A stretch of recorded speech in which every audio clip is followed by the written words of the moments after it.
Hello बच्चों, ये JEE main 2023 का क्वेश्चन है 25 जैन शिफ्ट शिफ्ट वन का है ना।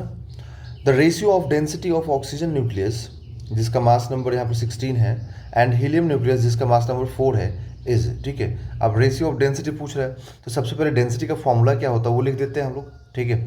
तो डेंसिटी का जो फॉर्मूला होता है, देखिए डेंसिटी होता है मास अपॉन वॉल्यूम, है ना।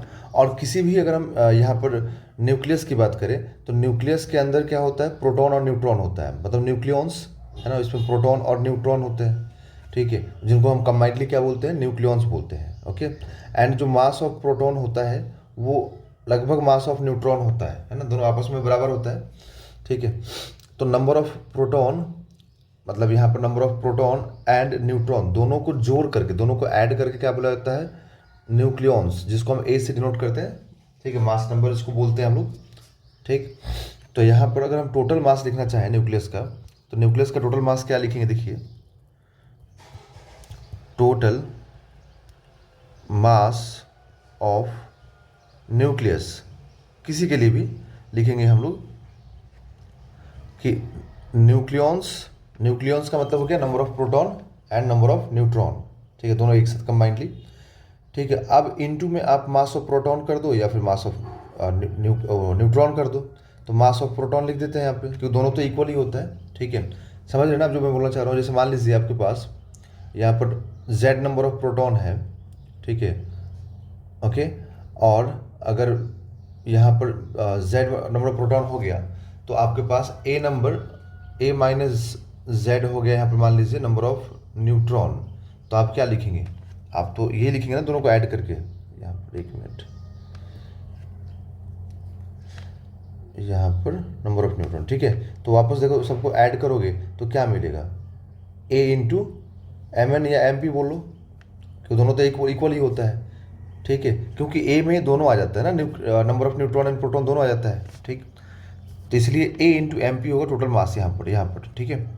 अब देखो, अब यहाँ पर क्या होगी, रेडियस की बात, तो जो न्यूक्लियस का रेडियस होता है वो क्या होता है, r naught into a to the power 1/3। A क्या होता है, मास नंबर होता है।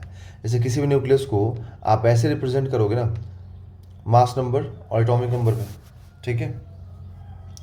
तो अब यहाँ से डेंसिटी का फॉर्मूला लिखेंगे आप, तो आप लिखेंगे mass, that is mass number into mass of proton upon volume, that is 4/3 pi r cube, ठीक है।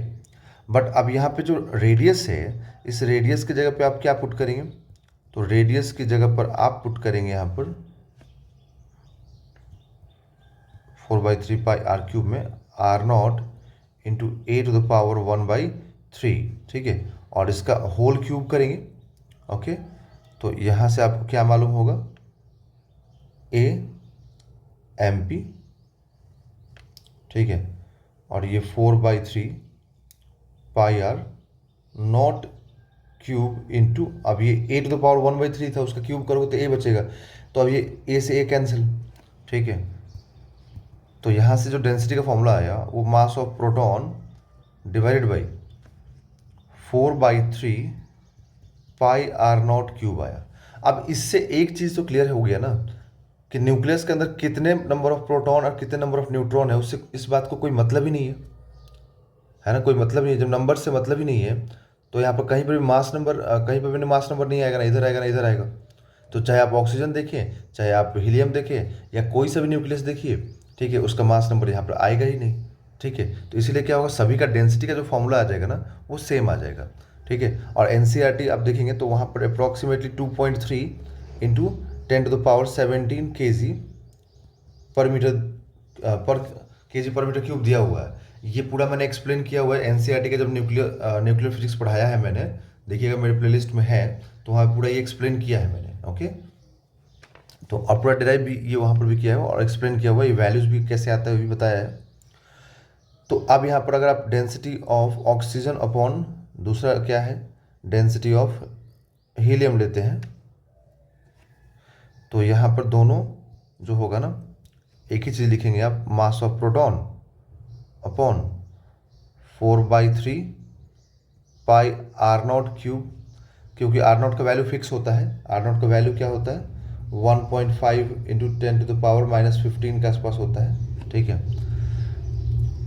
यहाँ पर भी आप वही MP upon volume that is 4/3 πr not cube, तो ये तो कैंसिल हो जाएगा, तो रेशियो क्या मिलेगा 1:1। ओके, तो रेशियो हमेशा इसका 1:1 ही रहेगा। तो देखिए अगर किसी को मालूम होता तब तो ये मुश्किल से 5 सेकंड का भी क्वेश्चन नहीं है, सीधे टिक कर देता है 1:1। बट जिसको नहीं मालूम है उसके लिए प्रूफ करना पड़ेगा, तो मुझे तो बच्चों टाइम लगेगा प्रूफ करने में ना इसको, ठीक है, क्योंकि मैं टीचर हूँ तो मुझे तो एक्सप्लेन करना पड़ेगा सारी चीज़ों को। ओके, बट अगर आप मतलब खुद सॉल्व कर रहे हैं एग्जाम में तो आपके लिए मुश्किल से 2-3 सेकंड 4 सेकंड का है ये। सीधा ऑप्शन नंबर 3 पे टिक कर दिए, 1:1 इसका रेशियो ऑलवेज होता है, चाहे न्यूक्लियस कोई सा भी हो। ओके।